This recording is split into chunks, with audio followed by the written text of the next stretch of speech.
The gun was shaking in Karen Langley's hand, pointed straight at my daughter's chest while she screamed, "I'm the president here. I'm making a citizen's arrest." But Karen had no clue the barefoot woman in the towel she was threatening wasn't just another rule breaker. She was the county sheriff. And in that single frozen second on our sunny suburban driveway, the entire fake empire Karen had built with clipboards, golf carts, and terror finally cracked wide open. I never asked for this war. All I wanted was the quiet life my wife Diane and I had saved 30 years for. Cedar Grove Estates looked perfect on paper. Manicured lawns, identical beige houses, kids on bikes, the whole American dream postcard. We closed on our place in early June, boxes still stacked in the garage, when the golf cart rolled up like a bad joke. It had a flashing yellow light on top, spray-painted black and white stripes, and a cheap plastic siren that sounded like a dying goose. Karen Langley stepped out in a vest 2 sizes too small, a dollar store badge pinned crooked over her heart, clipboard clutched like a holy sword. "Welcome to Cedar Grove," she announced, voice dripping fake sweetness. "I'm Karen Langley, president of the Homeowners Association. Dues are $600 a year, payable immediately. Here's your binder. Everything's in there. Lawn height exactly 3 inches, trash cans invisible after 8 a.m., no visible bird baths, no political signs larger than a postage stamp. Sign the membership agreement or face daily fines." I blinked, tape measure still in my hand from marking the spot for Diane's new rose bed. We weren't told about an HOA at closing. Karen's smile never reached her eyes. Some realtors skip the fine print. But rules are rules. We maintain the integrity of the community. She said integrity like it was a dirty word she loved. Diane tried to smooth it over with iced tea. Karen refused it on official patrol. The golf cart peeled away, yellow light blinking like a clown car on steroids. That night I did what any retired accountant would do. I dug through county records online. Cedar Grove had 2 sections. Ours, the original 1979 plat, was never annexed into the HOA formed in 1995. Legally, Karen's kingdom ended at the stop sign 2 houses down. We owed her nothing.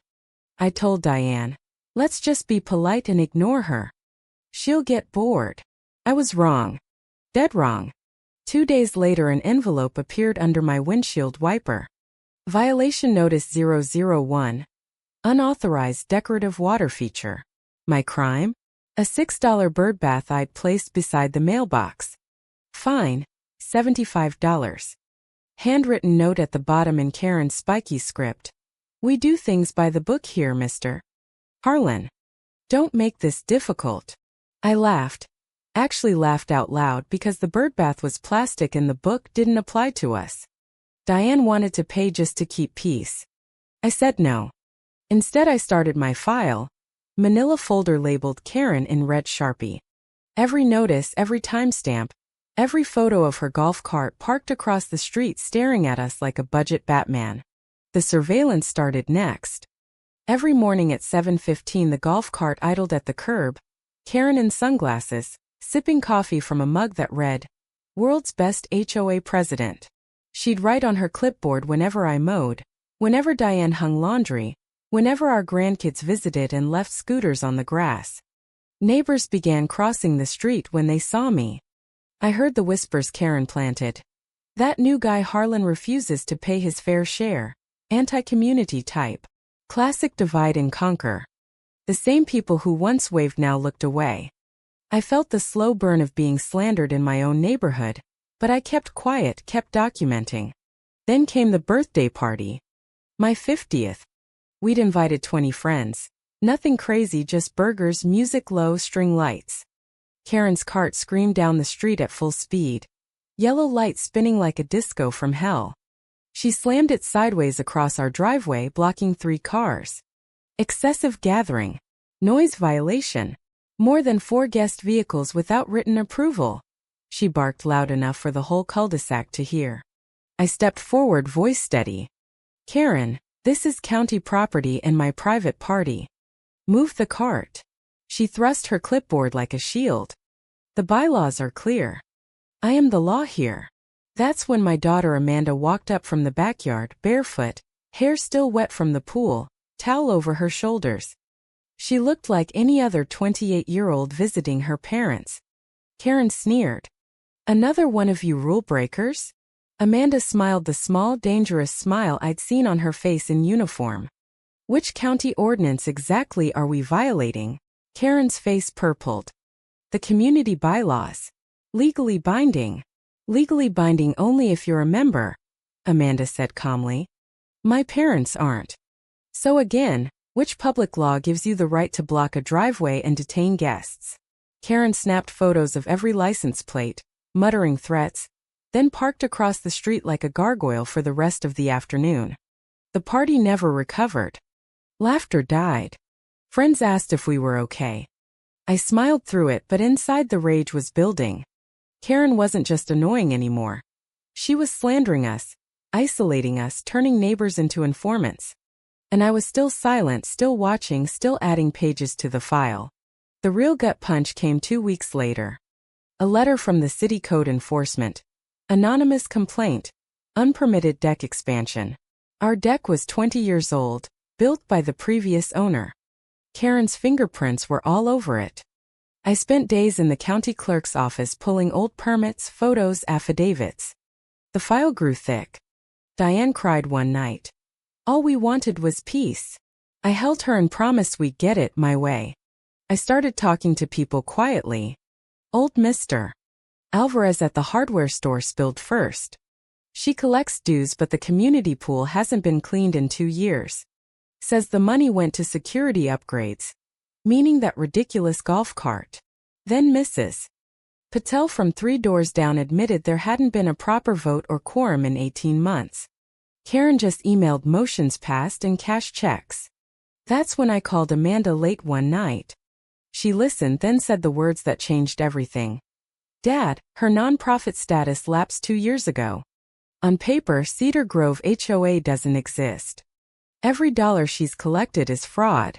I stared at the phone. All those fines, all that terror built on a ghost corporation. Karen wasn't protecting the neighborhood. She was running a suburban Ponzi with lawn height fines and golf cart cosplay. We had her. I drafted the letter that night. Cold, professional, bulletproof. The Silver Lake Community Association nonprofit dissolved in 2023. Any dues collected since are legally void. Services promised were never delivered. Attached. State records, bank statements showing deposits into personal accounts, copies of every fake fine issued to non-members. I CC'd every homeowner in Cedar Grove. 38 envelopes stamped and ready. Amanda installed the security camera herself, aimed perfectly at the driveway and road. When she comes, and she will, don't engage. Let the footage do the talking. I mailed the letters on a Tuesday. By Friday the neighborhood was buzzing. Curtains twitched. People gathered in driveways holding the pages, voices rising. Karen's golf cart was seen racing up and down streets, her face a mask of panic. Sunday afternoon the explosion hit. I was grilling burgers when the golf cart roared straight into our yard, tearing up Diane's new sod. Karen leaped out, letter crumpled in one fist, face beet red. You lying bastard, she shrieked. After everything I've done for this community. Diane gasped from the doorway. Amanda, fresh from the pool in her towel, walked up slowly. Karen jabbed a finger at me. You think you can destroy me with lies? I built this place. Her voice cracked. Then she reached behind her back. The holster. The gun. Real steel glinting in the sun. She pointed it straight at Amanda's chest. You're trespassing on community property. Citizens arrest. Hands up. The world stopped. Burgers sizzled behind me. My grandkids froze mid-laugh. Amanda raised her hands, voice ice-cold and steady. Ma'am, my name is Sheriff Amanda Harlan, Cedar County Sheriff's Office. You are pointing a loaded firearm at a peace officer. Drop the weapon now. Karen laughed. High, broken, unhinged. Sheriff? Don't make me laugh. Around here I'm the sheriff. Amanda took one calm step forward. Last chance. Drop it. Karen's hand shook. Sirens wailed in the distance. Amanda had hit the panic button on her phone the second the gun appeared. The golf cart's pathetic siren sounded ridiculous next to real ones. Karen's eyes darted. The gun dipped. I was just protecting. Drop it. Amanda commanded, authority ringing like a hammer. The pistol clattered to the asphalt. 2 sheriff's cruisers screeched up. Deputies swarmed. Karen was cuffed before she could finish another sentence. "You can't do this," she wailed. "I'm the president." One deputy read her rights while another bagged the gun. Neighbors poured out of houses, phones recording. The myth was dead. The weeks that followed were pure poetry. Body cam and driveway footage went viral locally. Karen faced felony charges. Aggravated assault on a peace officer, filing false reports, fraud, impersonating public authority. The DA added the financial crimes once Mr. Alvarez and others came forward with bank records. At the emergency community meeting, held in the actual town hall this time, residents voted to dissolve the fake HOA and form a new, legal one with real bylaws and term limits. No more golf cart dictators. They even passed a talk first rule. No fine without a conversation. I declined the treasurer spot. I'd had enough paperwork for one lifetime. Karen took a plea. 5 years probation, massive restitution, and a lifetime ban from any HOA board in the state. Her house sold at a loss. Last I heard, she moved 2 states away, still insisting on Facebook that she was the victim of a deep state family conspiracy. Diane and I sit on the porch now with real coffee. No yellow flashing lights in sight. Kids ride bikes without fear. Neighbors actually wave and mean it. Sometimes I pull out the old Karen file, thick as a phone book, and just smile. Because the real lesson isn't that one crazy woman got what she deserved. It's that bullies with clipboards only win when good people stay silent. So here's the question I leave you with. When the HOA Karen points a gun at your family and claims she's the law, who really broke the rules, her, or everyone who let her get away with it for years? Drop your answer below. Was she the villain, or were we the cowards? The silence after the cuffs clicked was the sweetest sound I'd ever heard. Karen's cheap vest rode up as the deputy marched her to the cruiser, exposing the roll of fat she usually sucked in for authority. Neighbors who'd crossed the street to avoid me for months now stood in their yards, mouths open, phones still recording. One guy, Big Mike from number 12, actually clapped. Slow at first, then the whole block joined in. I looked at Amanda. She was still in her towel, barefoot in the driveway, looking exactly like the little girl I used to push on the swing set. Except now she was the one who just ended a reign of terror with 6 calm words. She gave me the tiniest nod, the same one she used to give when she aced a spelling test. The prosecutor didn't waste time. Within 48 hours, Karen was in court for an emergency hearing. The judge watched the driveway footage once and turned to Karen's lawyer. "You want to explain why your client thought a plastic badge and a golf cart gave her jurisdiction over a sworn sheriff?" Karen tried the tears. "I was only protecting the children from excessive noise and visual pollution." The judge didn't even blink. "Bond denied. You're a flight risk and a danger to the community you claim to love." Back home, the story spread faster than Karen's old violation notices. The local news ran the headline, "HOA president arrested after pulling gun on county sheriff." They blurred Amanda's face for safety, but everyone in Cedar Grove knew. Suddenly, the same neighbors who believed Karen's lies about me started dropping off casseroles and apology notes. "We should have spoken up sooner. She had us all scared." Yeah, well, fear is exactly what she counted on. I sat on the porch that first quiet evening, file open on my lap, and laughed until my sides hurt. Page after page of her handwriting. Excessive American flag display, stars and stripes larger than approved 2 by 3 feet. Unauthorized happiness, grandchildren laughing too loudly past 8 p.m. Dark comedy gold. She'd weaponized the most ridiculous suburban nonsense and turned it into power. And we, me included at first, had let her. That was the part that stung the most. Amanda stayed an extra week to help us navigate the fallout. She and Diane went through the financial mess Karen left behind. Turns out the security upgrades Karen bragged about were actually a new paint job on her golf cart, custom seat covers, and a Bluetooth speaker so she could blast patriotic music while writing tickets. $600 a year from 38 homes, and the only thing maintained was her ego. Amanda shook her head. This is why people hate HOA. One Karen and the whole system rots. The new board meeting was standing room only. Tom Alvarez, the hardware store guy who'd been the first to whisper the truth, stood up first. We paid her for snow removal that never came. We paid her for pool maintenance while the water turned green. We paid her to be our neighborhood bully. Never again. They rewrote the bylaws on the spot. No more president for life. No more golf cart patrols. And my favorite line added by Mrs. Patel. Before any fine, a human conversation must occur. We are neighbors, not inmates. I declined every board position they offered. I moved here to retire, not referee. But I did agree to audit the old bank statements pro bono.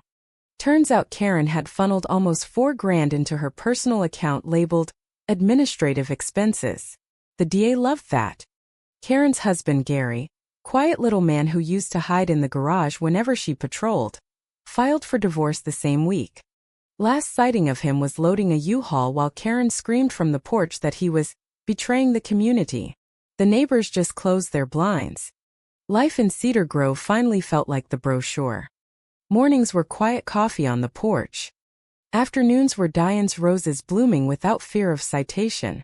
Evenings were grandkids splashing in the inflatable pool, while real music played at real volume. No yellow light. No clipboard. No Karen.